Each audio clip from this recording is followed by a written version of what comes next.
살아계신 하나님 아버지, 감사와 찬송과 영광을 올려드립니다. 오늘도 새 생명 주시고 새날 허락하시고 건강을 허락하시고 저희들의 발걸음을 아버지의 집으로 옮겨주셔서 하나님을 찬양하는 자리에, 아버지께 기도하는 자리에, 생명을 듣는, 생명의 말씀을 듣는 이 복된 자리에 저희들을 불러주시니 아버지 감사합니다. 아멘.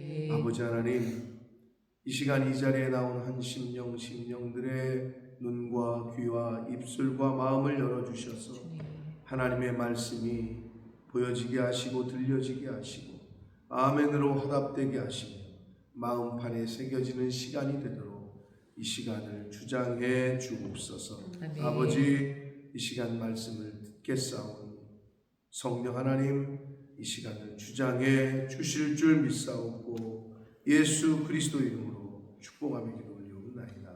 아멘. 아멘. 당시에 바울 사도는 12사도의 이름이 없었어요.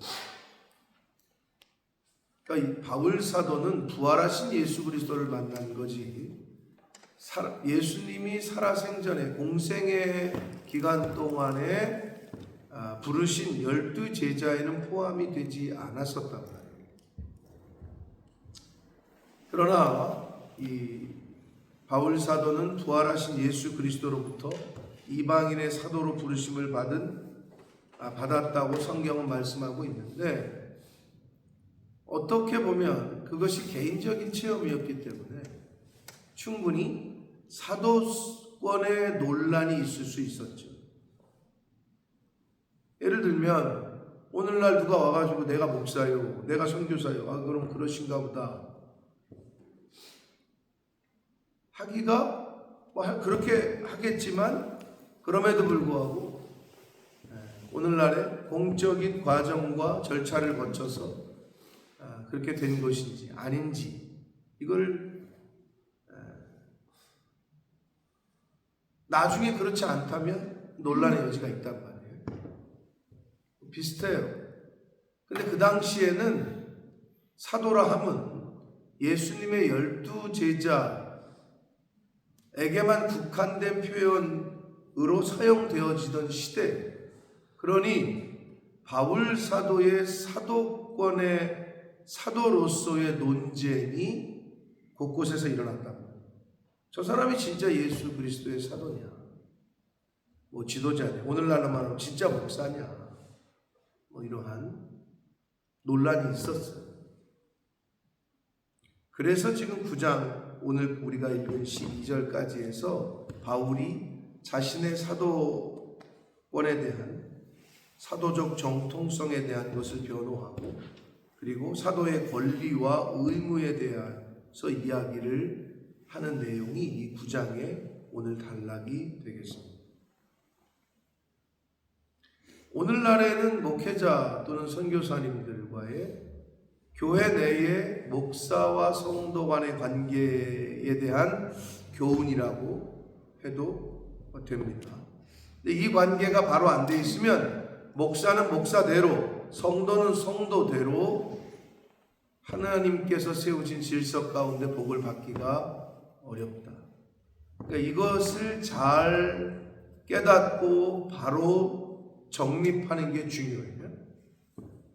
그러니까 이 부분이 왜 중요하냐? 이단에 빠진 사람들이 이게 잘 분별이 안 되니까 다 속고, 다 가정이 깨지고, 인생이 파탄나고, 헛수고하다가 안타까운 마지막을 맞이하게 되는 건데, 자, 바울 사도가 뭐라고 하는지 한번 보겠습니다. 1절, 내가 자유인이 아니냐. 바울은 당시에 로마 시민권을 갖고 있었던, 태어나면서부터 그러한 신분이었어요. 육적인 신분은 자유인 중에 자유인이었죠, 그 당시에. 그리고 사도가 아니냐, 자신의 사도에 대한 이야기를 꺼내면서 예수 우리 주를 보지 못했느냐. 바울 사도는 부활하신 예수 그리스도를 만났고 그분에게 사명을 부여받습니다. 주 안에서 행한 나의 일이, 자기가 지금까지 주 안에서 행한 어떤 일들이 바로 너희가 아니냐, 이렇게 얘기해요. 고린도 교회 사람들. 이 말이 뭐냐? 제가 지금까지 사역을 목사로서 이곳에 와서 사역한 게 우리 교회 성도님들, 또 청년들, 그러니까 성도들이 바로 자신의 사역의 열매다, 증거다 라고 얘기를 하는 거예요. 그러면서 2절, 다른 사람들에게는 내가 사도가 아닐지라도, 길거리에 있는 저 사람들에게는 내가 목사로서의 어떤 관계가 아닐지라도, 목사가 아닐지라도 너희에게는 사도이니. 당연하죠. 바울 사도가 고린도 교회를 개척했고 거기서 복음을 전했으니까. 나의 사도됨을 주 안에서 인친 것이 바로 너희다. 자신의 사도로서의 어떤 증거와 결과와 열매는 바로 너희들이다 라고 이야기를 합니다.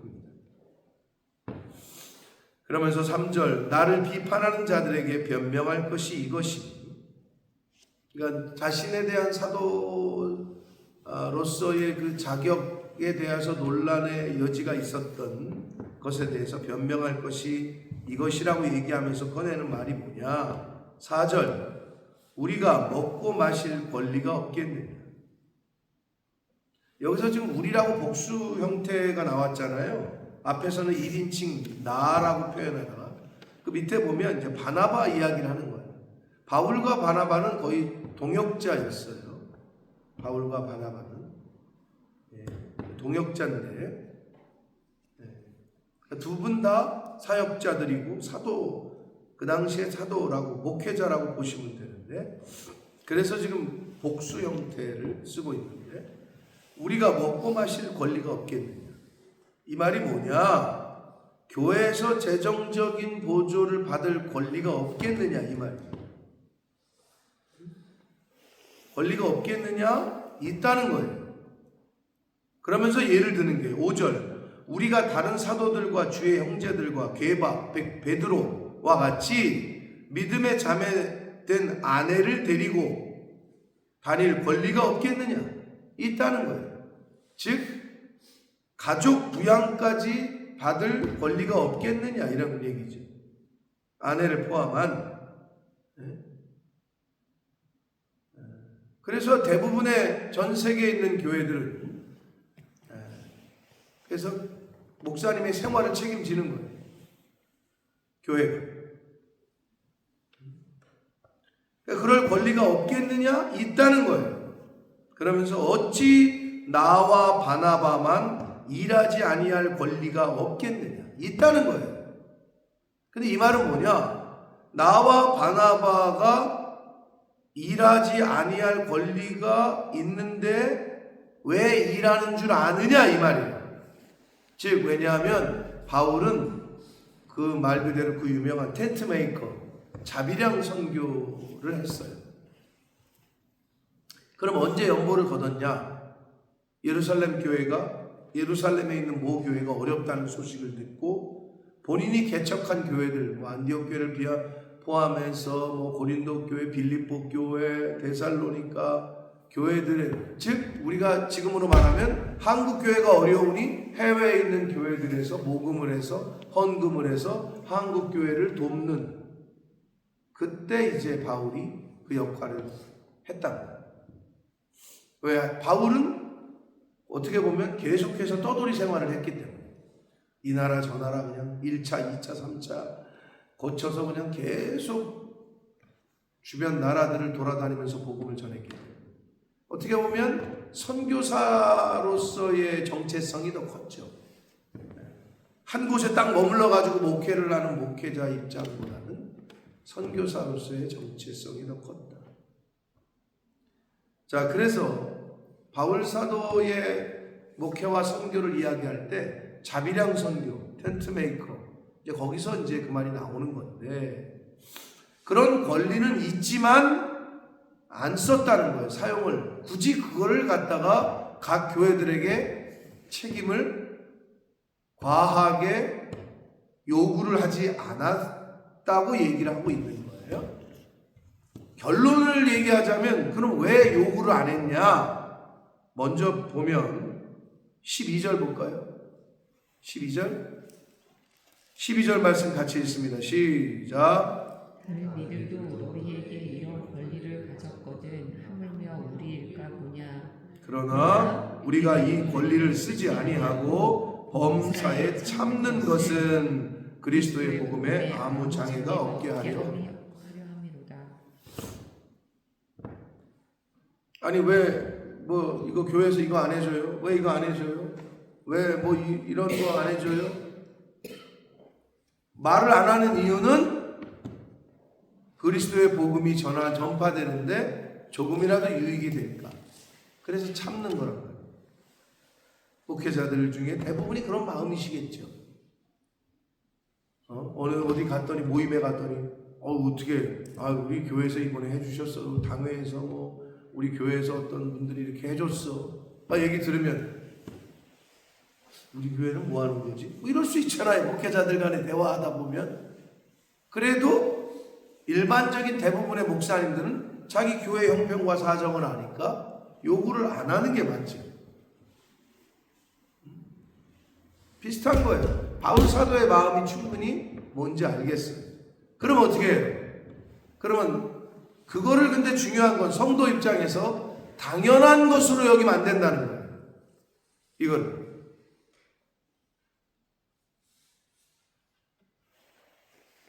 그래서 어떤 목사님이 한평생 한 3, 40년 목회를 하다가 은퇴를 해. 그런데 그 목사님의 목회 철학에서 하여튼 어떻게 보면 바울과 같은 최대한, 물론 나가서 일을 하고 사모님이 일을 해서 본인의 이런 걸 책임진 건 아니지만, 생활을 책임진 건 아니지만 최대한 어떤 거든 안 받으려고 해요. 교회에서 해주는 거를. 그러니까 그래가지고 한 30년을 목회를 했는데 이제 바뀌었어, 목사님. 그런데 목사님이 오셨는데 30년 동안 한 분의 목사님과 그거에 이제 그런 릴레이션십에 있었는데 바뀌었는데 목사님, 새로 오신 목사님에게도 30년 동안 해오던 걸 똑같이 하려고 해요. 그러니까 목사님이 이거 얘기를 하니까 이 목사님 이상하네. 전에 목사님은 안 그랬는데 이 목사님은 왜 그런 걸 얘기를 하지? 라는 일이 벌어지는 거죠. 이 목회적인 거예요. 그러면 교회는 어떻게 해야 되느냐? 그냥 무조건 안 받고 뭐 교회에다가 부담을 주기 싫으니까 그러면 안 되는 거예요. 제가 이제 그 얘기를 남 목사님한테 너 그거 잘못하는 거야. 성도들이 복을 받는 길을 너는 네가 목사가 막고 있는 거야. 이런 얘기를 하시더라고요. 그래서 하는 말이 그러면 그 어렵게 그거를 줘야 그 사람들은 복을 받는 거다. 하나님이. 그럼 어떻게 하냐? 받아서 네가 다시 헌금을 하든지 다시 뭐 구제하는 데 쓰든지 선교하는 데 쓰든지 필요한 데 쓰든지 그건 목사의 책임이에요. 근데 이거를 성도들도 어려우니까 교회에서 얘기를 안 꺼내고 안 주게 한다. 그러면 계속 그렇게 하면은 서로 찌그러든다. 서로 쪼그러든다는 거예요. 근데 제가 이렇게 처음에는 그런 걸 몰랐는데 이제 그게 뭔지 알 것 같아요.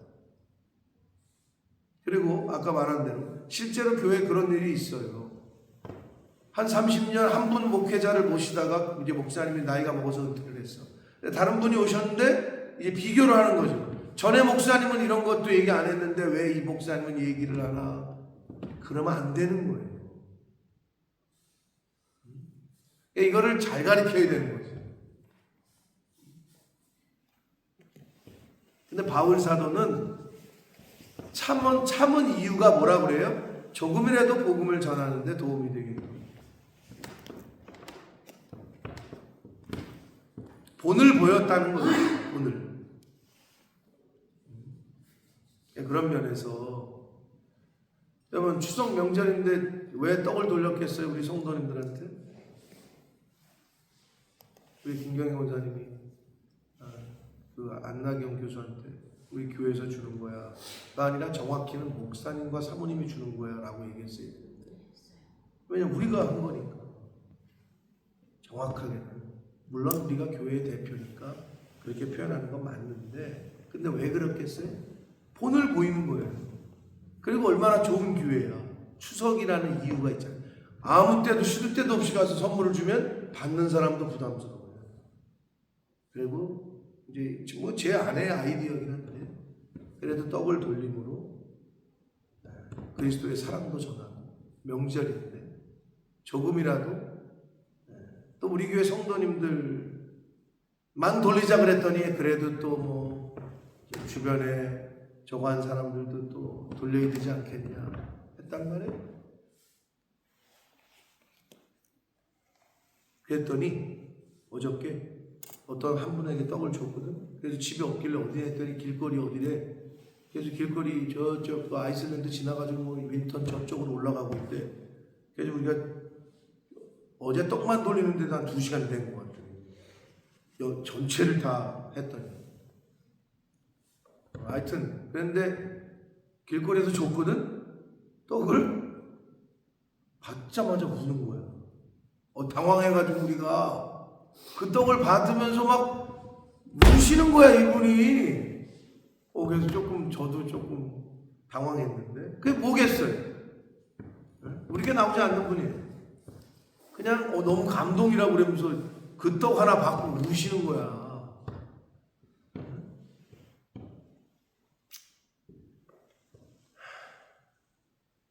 바울 사도가 지금 말한 그런 권리가 있으나 주장하지 않고 참았다라고 얘기하잖아요. 12절에 참은 이유는 예수 그리스도의 사랑과 그의 복음이 조금이라도 잘 전파되게 하기 위함이다 라고 말씀을 하고 있어요.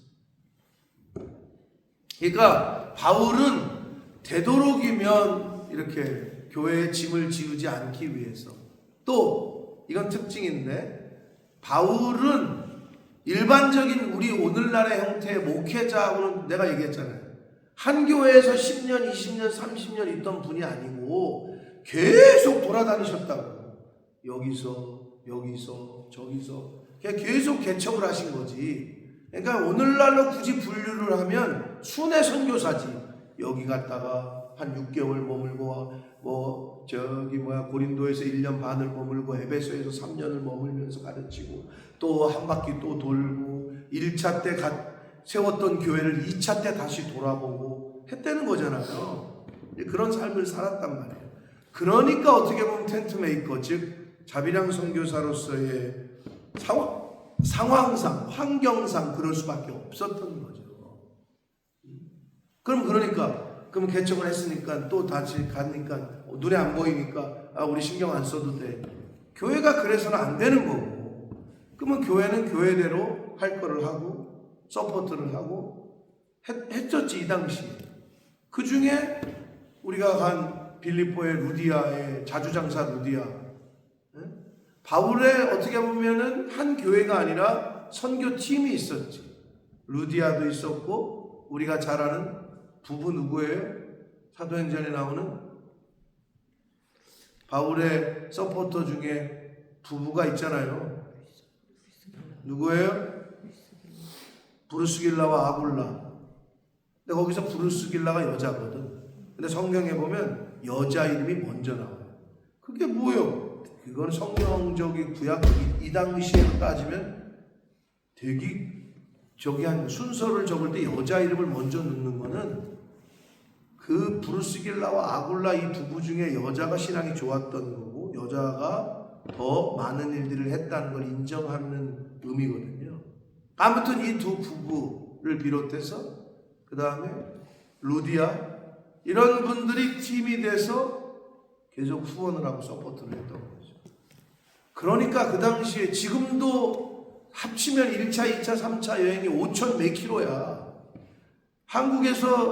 영국에서 한국이 5천 몇 킬로거든요. 키로수로. 그럼 비행기 타고 14시간이지만 그 당시에 말도 없었지. 뭐 낙타도가 아니라 뭐지 그거? 노새 같은 거 타고 걸어 다니고 배 타고 이거는 진짜 뭐 어마어마한 거죠. 위험하기도 했고 시간적으로도 오래 걸려요. 근데 그 일을 바울이 혼자 했겠어요? 응? 돈 없는데 배를 누가 태워줘요? 지금도 마찬가지. 뭐 밀항을 하나 숨어서? 아니잖아요. 그럼 그거 1차, 2차, 3차에 걸친 어떻게 보면 오늘날의 세계 여행에 견주는 시간과 물질과 거리를 바울이 감당할 수 있었던 거죠. 그런 숨은 조력자들에 의해서. 그래서 바울은 성경 끝에 보면 누구에게 문안하라, 누구에게 문안하라 이름을 계속 거론한다고 잊을 수가 없는 거지, 바울은. 그런데 고린도 교회에 요 편지를 쓸 당시에는 자기의 사도에 대한 이야기, 왜냐하면 한 군데서 목회를 하는 게 아니라 또 계속 돌아다니니까, 그러니까 이런저런 얘기들이 나오는 것에 대하여 자신의 이야기를 하는데, 그런 권리가 있지만 자기는 참았다고 표현하잖아요. 요구할 수 있었지만 참았다. 이유는 그리스도의 복음에 아무 장애가 없게 하려고 힘썼다. 근데 여러분 아시는 대로 요즘은 교회가 바뀌었어요. 세상이 바뀌었어요. 저가 목사 안수 받을 때만 해도 사모가 무슨 일을 해? 와서 기도하고 목사님 저거 하는 거 도와야지. 이게 전반적인 흐름이었어요. 근데 요즘은 어떤지 알아요? 가서 일하시라는 추세. 사모가 직업을 갖고 있으면 더 좋아요. 일하면 더 좋아요. 왜 그러겠어요? 뭐 사모님도 자기 인생의 전문성을 기르고 경력에 뭐 이런 것 때문이겠어요? 말은 그렇게 해요. 아유, 직업을 공부하셨고 배우셨는데 계속 하셔야죠. 아니요. 저는 그 이면에는 교회가 재정적인 부담을 갖는 게 싫은 거예요.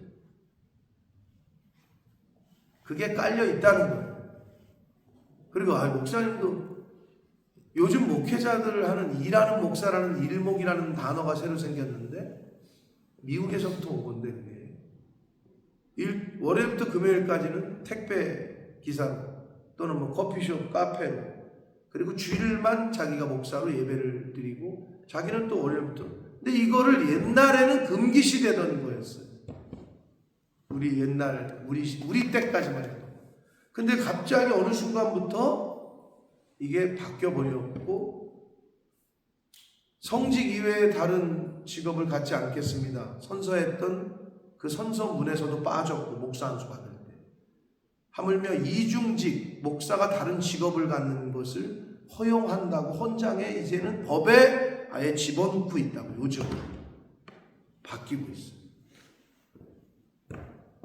저는 뭐 긍정적인 측면도 있다고 보지만 전체적으로 봐서는 교회와 성도, 목사와 성도 이 관계가 질서가 깨지고 있다.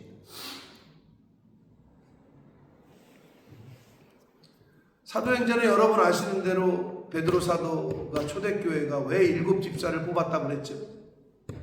사도행전에 보면 7 집사를 왜 뽑았다고, 집사님 7 집사를 왜 뽑았다고 돼 있죠? 네? 집사님 뭐하라고? 그것도 맞는 말인데 목사를 도와서 교회를 돌보는 건데, 성경적인 표현을 그대로 빌리자면 말씀과 기도하는 일에 전무하게 하게 하려고 라고 돼 있어요. 사도들을, 목회자들을 말씀을 보고 기도하는 일에 전무하게 하려고 집사들을 뽑았다, 이렇게 돼 있다. 그게 초대교회. 근데 이게 바뀌더니 21세기 오늘날의 교회는 아니 목사님도 일 좀 하시지 왜 일하는, 아니 사모님도 나가서 일 좀 하지 왜 안 하냐고. 사모님이 교회 와서 기도하고 교회만 돌보고 이거 싫어해. 다 그런 건 아니야. 근데 이미 대세가 그렇게 흘러가고 있어요. 조금 다른 거예요. 이 바울의 텐트메이커 자비랑 선교를 힘쓰려고 애썼던 거하고는 그거를 일반적인 목회 상황상 똑같이 얘기하면 안 되는 건데 요즘 많이 바뀌고 있다. 그러면서 비유를 드는 게 7절 보시면 누가 자기 비용으로 군복무를 하겠느냐. 군인이 되면 요즘도 우리나라도 그렇지만 다른 모든 나라가 나라를 지키는 거 아니에요? 그래서 이제 군대에 데려가면 어떻게 해요? 군대에서 재워주고 먹여주고 돈 주지. 요즘 뭐 군인들 병장 월급이 뭐 200만 원까지 올라간다는 소리가 있는데 많이 주는. 옛날엔 진짜 제가 받은 게 제 병장 월급이 2만 원인가가 제일 컸어요. 그리고 끝내 제대를 했는데, 그러니까 물가가 그만큼 변했다는 거죠. 지금은 200만 원, 나 때는 2만 원. 그러니까 10배에다 100배가 오르는 건데, 자, 자기 비용으로 군복무를 하겠느냐? 나라에서 책임져 준다 이 말이고, 누가 포도를 심고 그 열매를, 포도를 심은 이유가 뭐예요? 열매를 따서 먹으려고. 누가 양떼를 기르고 그 양떼의 젖을 먹지 않겠느냐? 양을 왜 길러요? 젖도 먹고 잡아서 고기도 먹고. 그래서 뭐 한다는 거 아니에요? 그러면서 8절, 내가 사람의 예대로 사람들의 어떤 방식대로 이것을 말하는 것이 아니라 율법도 이것을 말하고 있다 라고 하면서 신명기 25장 4절의 말씀을 인용하기를, 모세의 율법에 곡식을 밟아 떠는 소에게 마음을 씌우지 말라. 아니, 소가 열심히 일하는데 입을 막거나 밥을 먹이지 않고 먹을 걸 안 줘. 그런데 일을 하겠어요? 못하죠. 네? 그러면서 그런 걸 기록을 하셨는데 하나님께서 소 얘기를 하려고 그런 거냐? 그게 아니라는 얘기죠. 그러면서 10절, 오로지 우리를 위하여 말씀하심이 아니냐. 과연 우리를 위하여 기록된 것이니 밭가는 자는 소망을 가지고 갈며 곡식 떠는 자는 함께 얻을 소망을 가지고 떠는 것이다. 그러면서 못을 박습니다. 11절 같이 읽겠습니다. 시작. 내가 너희에게 신령한 것을 뿌렸은즉 너희의 육적인 것을 거두기로 과하다 하겠느냐. 다시 한번 읽습니다. 시작. 우리가 너희에게 신령한 것을 뿌렸은즉 너희의 육적인 것을 거두기로 과다하다 하겠느냐. 하나님의 영적인 말씀을 가르치고 그 복음의 씨앗을 뿌려줬는데 너희들의 육적인 것을 거두기로 과하다 하겠느냐. 그러니까 이게 옛날에는요 농업 시대였잖아요. 그때가 참 어떻게 보면 친근감이 있었어요. 우리 아버지도 농사를 지셨고 나에게 그걸 가르치셨지만, 왜 그렇게 목사님한테 성미 뜬다 그러지? 쌀도 갖다 드리고, 고구마 나오면 고구마 갖다 드리고, 옥수수 따면 옥수수 갖다 드리고, 참외 농사, 우리 아버지가 참외 농사를 많이 지셨는데 참외를 수확을 하면 하여튼 제일 처음에 수확을 하면 무조건 갖다 드리래요. 그게 제가 막내였기도 했고 그래서 제가 많이 심부름을 했는데, 고구마 캐오면, 여주에 고구마가 유명하잖아. 고구마 캐면 그걸 또 씻어가지고 또 갖다 드리래. 이런 게 있었거든. 근데 요즘 그런 게 없잖아요. 시대가 산업화되고 농사 안 지니까. 그러면 목사님은 말씀을 가르치고 성도들은 고구마 가져오고 옥수수 가져오고 쌀 가져오고. 어떻게 보면 이 11절의 말씀을 읽는데 제가 아버지가 시켰던 것들이 막 기억이 나더라고요. 그게 과하다 하겠네요. 그렇지 않다는 거예요. 여러분, 교회 목사님과 성도 간의 관계는 성경에서 아주 구체적으로 가르치신 게 두 군데거든요. 자, 갈라디아서 6장 6절, 성경 있으신 분들은 찾아보세요. 갈라디아서 신약성경 갈라디아서 6장 6절. 고린도 전서 후서 다음이 바로 갈라디아서입니다. 갈라디아서 6장 6절. 고린도 후서 바로 뒤에 있어요. 갈라디아서 6장 6절. 고린도 전서 지금 우리 하고 있고 뒤에가 고린도 후서고 그 다음에 갈라디아서 6장 6절. 찾으셨으면 같이 읽겠습니다. 시작. 가르침을 받는 자는 말씀을 가르치는 자와 모든 좋은 것을 함께하라. 가르침을 받는 자는 말씀을 가르치는 자와 모든 좋은 것을 함께하라. 이게 첫 번째 지침이고 가르침이고, 히브리서 13장 17절 말씀을 볼까요? 히브리서 13장 17절. 히브리서 13장 368쪽에 있습니다. 페이지 수로. 제 성경은 369쪽이나 370페이지에 있을 거예요. 히브리서 13장 17절 읽겠습니다. 시작. 너희를 인도하는 자들에게 순종하고 복종하라. 그들은 너희 영혼을 위하여 경성하기를 자신들이 청산할 자인 것 같이 하느니라. 그들로 하여금 즐거움으로 이것을 하게 하고 근심으로 하게 하지 말라. 그렇지 않으면 너희에게 유익이 없느니라. 라고 말씀하고 있습니다. 그러니까 이 관계가 돼야 목사는 목사대로, 성도는 성도대로 하나님이 세우신 질서 가운데 복을 받게 됩니다. 이거를 우리가 바로 알아야 돼요. 그럼 목사는 이게 히브리서 13장 17절이 어떻게 오는 줄 알아요? 굉장한 부담으로 와요. 성도들의 죄를 회개하는 것을 내가 하는 것처럼 해야 되는 거지. 그렇게 써 있거든, 성경에. 그러니까 그걸 안 하면 그 책임을 나한테 물으실 거고, 하나님께서. 성도들에게는 어떻게? 너 왜 목회자를 근심하게 했냐? 즐거움으로, 기쁨으로 하게 하지 않았냐? 이걸 물으실 거라는 거예요.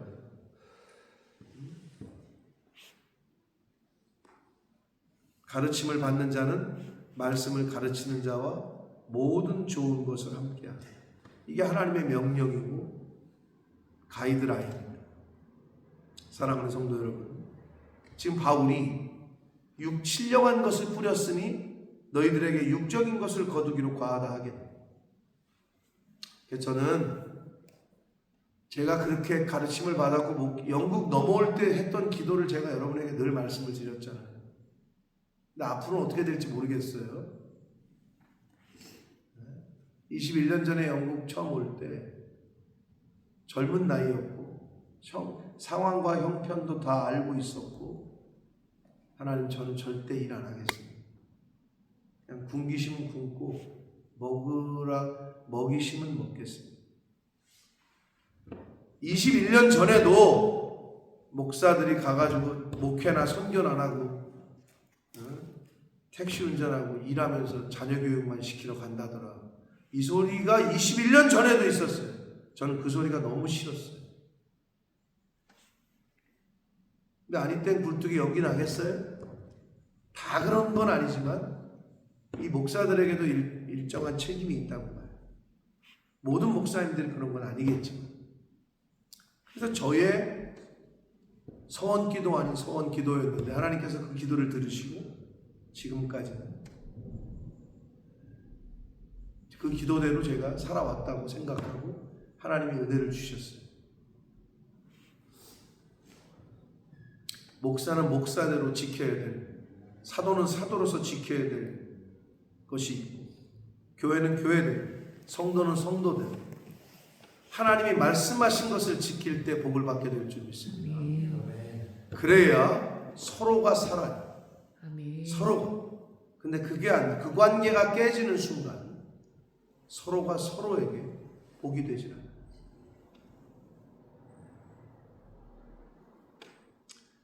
그래서 아까 우리가 읽었던 12절 결론적으로 다른 이들도 너희에게 이런 권리를 가졌거든 하물며 바울 자신과 바나바이겠느냐? 너희들을 고린도 교회의 설립자인 우리이겠느냐? 이 말을 고린도 교인들에게 하면서, 그러나 이러한 권리가 우리에게도 있지만 쓰지 아니하고 말하지 아니하고 사용하지 아니하고 범사에 참는 것 라고 얘기해요. 참았다는 거예요. 바울은 계속. 이것은 그리스도의 복음에 아무 장애가 없게 하려 합니다. 그러기 위해서다 라고 말씀하고 있습니다. 사랑하는 성도 여러분, 우리가 신앙생활을 할 때 기준은 성경입니다. 성경에서 가르친 대로 하려고 애쓰고 힘쓰는 저와 여러분 되시길 축복합니다.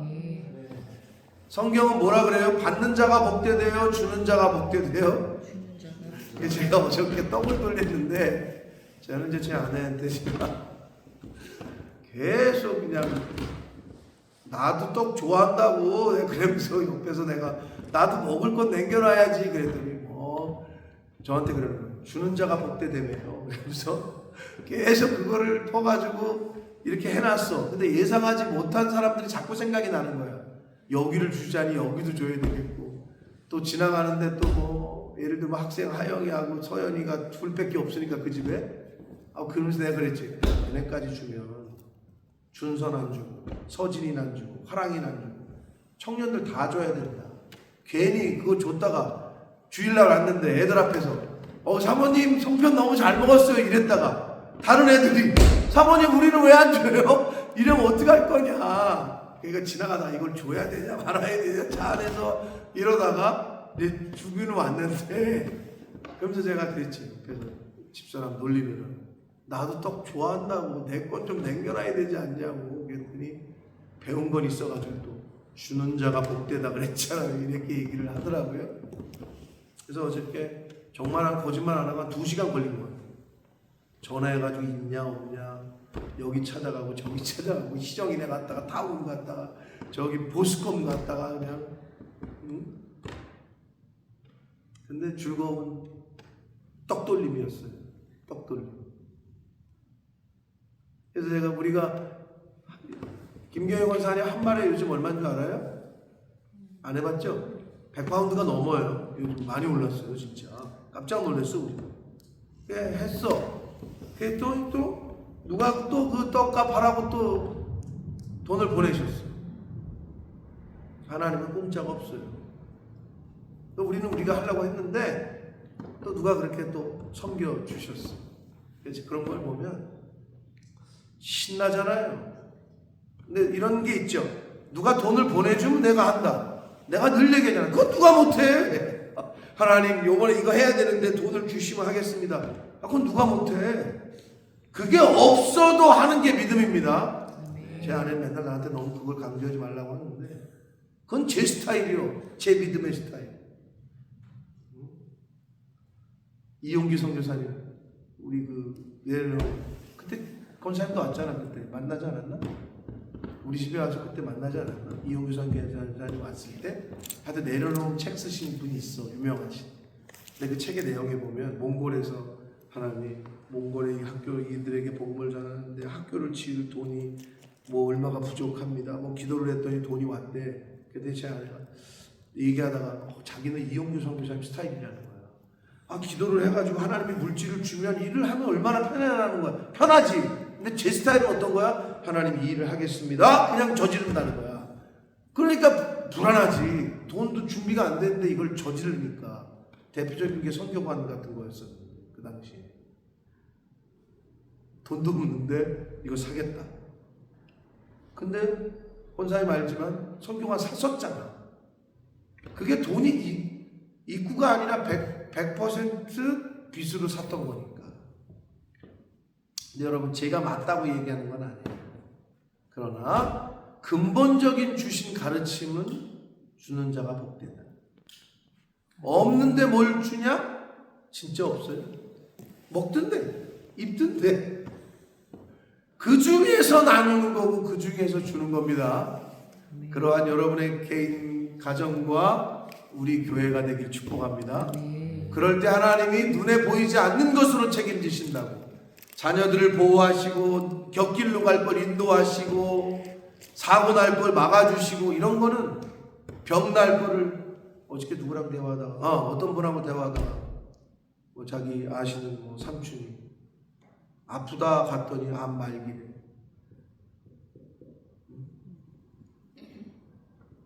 아무도 모르는 거예요 우리 인생. 아프다 찾아갔더니 이미 말기래. 한 5개월 못 살 것 같다고 이런 얘기를 하시더라고요. 근데 우리는 그런 생각을 안 해요. 당연히 나는 80까지 살 줄, 90까지 살 줄, 당연히 우리 애들은 나보다 늦게 죽을 줄 아무도 모르는 거예요. 그런 것들은. 그죠? 지금까지 지내온 게 하나님의 은혜입니다. 오늘을 맞이한 게 하나님의 은혜입니다. 그렇게 하루하루 감사하시며 기뻐하시며 사시는 저와 여러분이 되시기를 예수 그리스도 이름으로 축복합니다. 살아계신 하나님 아버지 감사합니다. 하나님께서 오늘도 저희들에게 생명을 주시고 건강을 주시고 저희들을 아버지의 집으로 불러주셨습니다. 아버지 감사합니다. 이 자리에 있는 것이 은혜임을 고백합니다. 아버지, 하나님이 부르시는 그날까지, 이 세상을 떠나는 그날까지 이 자리를 지키는 은혜가 있게 하여 주옵소서. 아버지, 바울 사도 그리고 고린도 교회 성도들, 사도와 목사와 성도 간의 관계가 어떠해야 되는지를 바울의 사도권의 변명을 또 사도권의 논란을 통한 오늘 말씀을 통해 다시 한번 교훈받았습니다.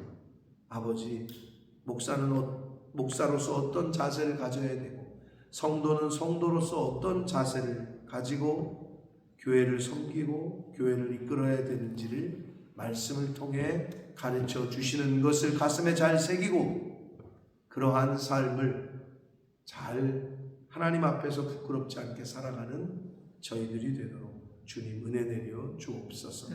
그리하여 목사는 성도 때문에 복을 받고 성도는 목사 때문에 복을 받아 주변의 이웃들에게 그 은혜와 그 복이 하나님의 그 사랑이 하나님의 말씀이 복음이 잘 흘러 전해지도록 주님 은혜 내려 주옵소서.